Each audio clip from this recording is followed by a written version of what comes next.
will make a good showing. Speaking of evaluations, President William Ruto has directed the Ministry of Education to postpone the reopening of schools indefinitely. This comes days after the government postponed the school reopening dates by 1 week following heavy rains which have caused flooding in the country. The Kenya Meteorological Department has predicted an extended rain period which could extend to the end of the month of May. Rose Wangoi has those details. Children will have to stay at home longer after President William Ruto postponed school reopening schedule indefinitely due to the ongoing flood situation marking the second delay.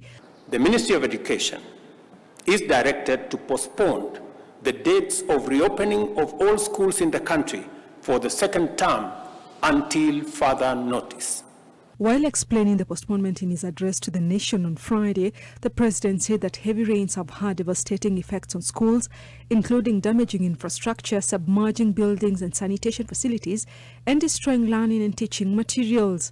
Members of Parliament are requested to reorganize the CDF allocations to prioritize reconstruction of school infrastructure that has been damaged as a result of the floods ravaging the country.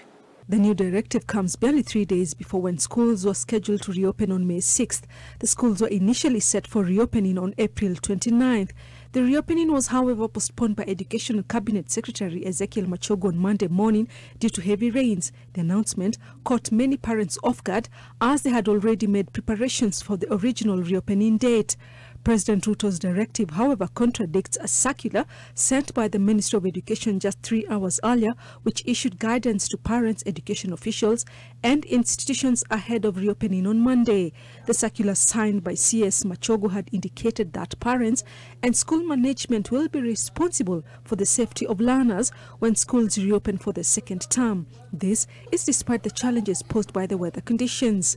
Mtoto akue hai na shule isongeshwe hata watoe mbele hapo crash program kuliko watoto waende wasombwe na maji. Changa hili ambayo imekuja sio ya rais, imeletwa na Mungu na tunataka kuomba Mungu atusamee ili mvua hii isimame, watoto wetu warudi shule. Tunaomba Mungu kwamba hayo mambo yataenda kupita mwezi mmoja ama miezi miwili.